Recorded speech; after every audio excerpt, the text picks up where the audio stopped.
Ay Magnolia at saka TNT, no? So, natalo itong Magnolia, hindi ko maintindihan. Wala lang problema yung Magnolia offensively, no?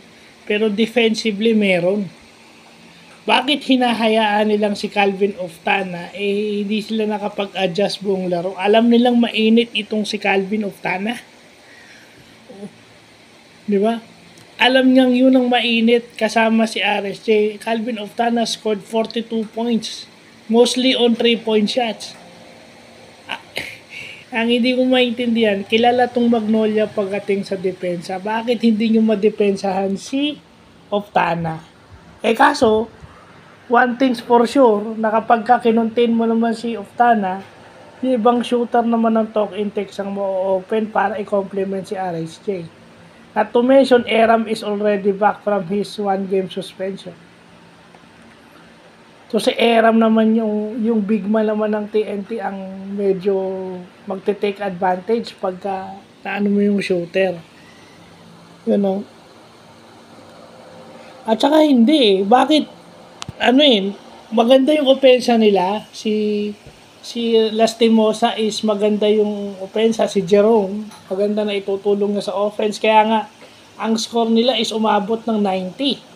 Pero ang binigay nila sa TNT is 103. Pag umiscore si Jerome, i-scorean din siya nila ng batak. So, ewan ko bakit hindi maging adjustment na why not put Calvin or Rome De La Rosa on the point guard of TNT. Regardless kung sinang batak yon or si Heruela yun or kung sino man yung point guard ng wala kasi si Dobler. So, wala pa si Dobler noon ha. Paano kaya kung nandun pa yun, naglalaro, di ba? Nagkakaroon ng misassignment yung TNT. Tsaka hindi, na-fall in love sila sa outside shot eh. Why not take advantage of yung height advantage ni Ricardo Ratliff? Si Cardo na yung import mo. Dapat doon ka na, gagatasan mo na yun. Put the big man in foul trouble. Pag na-double team yun, tsaka kayo mag-execute ng play. Play off Ricardo. Kasi Ricardo may outside shot. May outside shooting na rin si Ricardo. So, madadala niya yung Ang daming magagaling ngayon sa Magnolia offensively. And sa nga nakakita, medyo maganda laro ni Calvin Abueva offensively. Bakit natalo yung Magnolia? Siguro ganun miss nila si Paul Lee dahil hindi pa naglalaro.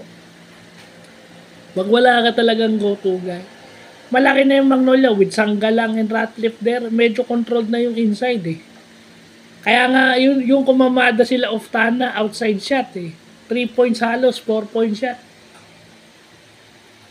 Kasi with Ratliff there, wala ka talagang magagawa kundi pumapasok yung tira. Yun. Pag pumapasok ang outside shot mo, neutralize na yung malaki sa ilalim.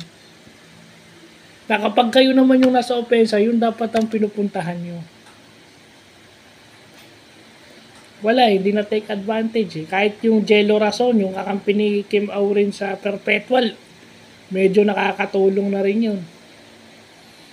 I mean, wala na tayong magagawa kay RSJ, given na yan eh. Pero yung tumutulong kay RSJ, yun yung dapat i-contain nyo.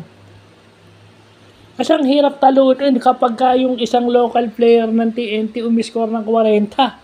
Patatalo ka talaga. So, yun lang po.